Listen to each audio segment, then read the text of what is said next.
Assalamualaikum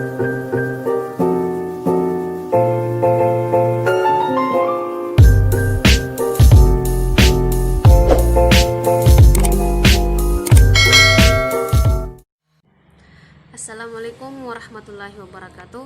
Perkenalkan, nama saya Iin Zulfi Al-Mukni, NIM 1731510062, jurusan Perbankan Syariah, Fakultas Ekonomi dan Bisnis Islam, Institut Agama Islam Negeri IAIN Palu. Baiklah, di video kali ini saya akan memberikan jawaban terkait soal UAS yang diberikan oleh Bapak Anwar Zainuddin selaku dosen mata kuliah Koperasi dan UMKM. Oke, baiklah, kita langsung saja ke bagian yang pertama. Jelaskan pengertian dan fungsi koperasi menurut Undang-Undang Nomor 25 Tahun 1992. Berdasarkan Undang-Undang Nomor 25 Tahun 1992 tentang perkoperasian, pada pasal 1 dijelaskan, koperasi adalah badan usaha yang beranggotakan orang seorang atau badan hukum koperasi dengan melandaskan kegiatannya berdasar prinsip koperasi, sekaligus sebagai gerakan ekonomi rakyat atas asas kekeluargaan. Sedangkan perkoperasian adalah segala sesuatu yang menyangkut kehidupan koperasi.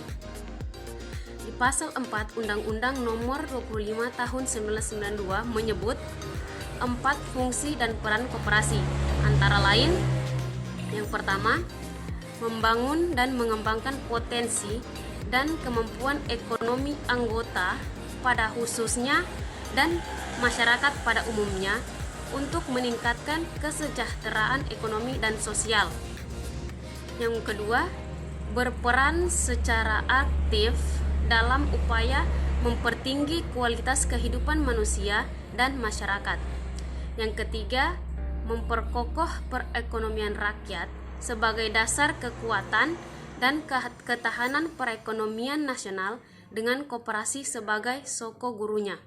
Yang keempat, berusaha untuk mewujudkan dan mengembangkan perekonomian nasional yang merupakan usaha bersama berdasar atas asas kekeluargaan dan demokrasi ekonomi. Bagian 2. Jelaskan lingkup keputusan unsur-unsur manajemen koperasi yang terdiri dari rapat anggota, pengurus, pengawasan, dan pengelola. Pertama, rapat anggota. Rapat anggota merupakan pemegang kekuasaan tertinggi dalam koperasi, tetapi bukan berarti rapat anggota bersifat tak terbatas. Kekuasaan tertinggi dalam rapat anggota tetap ada batasannya, yaitu prinsip koperasi dan peraturan perundang-undang yang berlaku, sehingga jika misalnya rapat anggota mengambil keputusan yang bertentangan dengan prinsip koperasi dan perundang-undangan yang berlaku, maka keputusan itu akan gugur. Kedua, pengurus. Pengurus dalam koperasi mempunyai kedudukan yang sangat menentukan bagi keberhasilan koperasi sebagai organisasi ekonomi yang berwatak sosial. Pengurus koperasi dipilih dari, oleh, dan untuk anggota koperasi dalam rapat anggota. Bagi koperasi yang beranggotakan badan-badan hukum koperasi, masa jabatan pengurus paling lama 5 tahun. Tentang persyaratan untuk menjadi pengurus koperasi telah ditentukan dalam anggaran dasar. Pengurus mempunyai tanggung jawab dalam segala kegiatan pengelolaan koperasi dan usahanya kepada rapat anggota atau rapat anggota luar biasa. Ketiga, pengawas. Sesuai dengan Undang-Undang Nomor 25 Tahun 1995, keberadaan lembaga pengawas dalam struktur organisasi koperasi bukan merupakan sesuatu yang diwajibkan. Artinya, karena pengawasan terhadap koperasi pada dasarnya dilakukan secara langsung oleh para anggota, maka tidak semua koperasi wajib memiliki lembaga khusus yang bertugas melakukan pengawasan. Kebutuhan akan lembaga pengawas pada setiap anggota koperasi sangat tergantung pada ukuran koperasi yang bersangkutan. Tetapi memang harus diakui kehadiran lembaga tersebut memang secara khusus mengawasi pengurus, kemungkinan dilakukannya pengawasan secara lebih sistematis. Bagian ketiga, sebutkan landasan, asas, dan tujuan koperasi.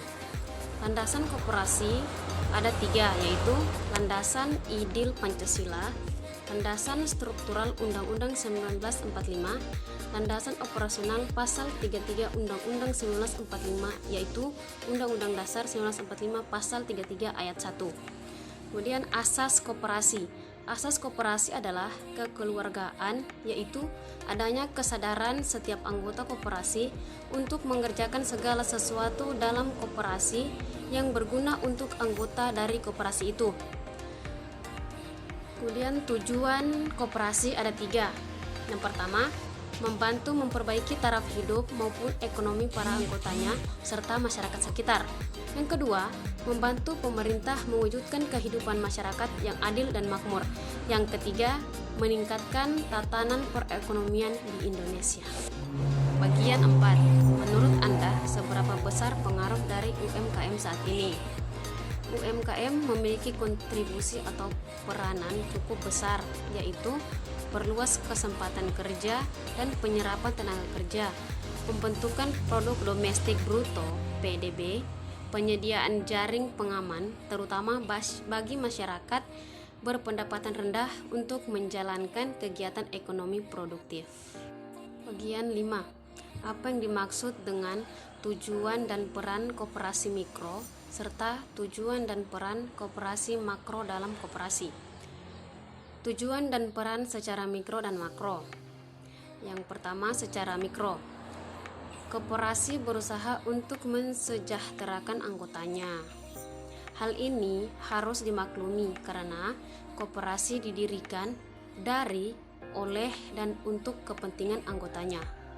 Sudah sepantasnya manajemen koperasi dalam hal ini pengurus melakukan kegiatan usaha berorientasi pada pelayanan pemenuhan kebutuhan anggota, khususnya kebutuhan yang benar-benar dirasakan oleh anggota. Yang kedua, secara makro. Koperasi turut memberi kontribusi dalam perekonomian nasional, yaitu melalui sumbangan dalam pendapatan nasional (PDB). Oke, baiklah, itu sedikit jawaban yang dapat saya berikan. Lebih dan kurangnya saya mohon maaf. Wassalamualaikum warahmatullahi wabarakatuh.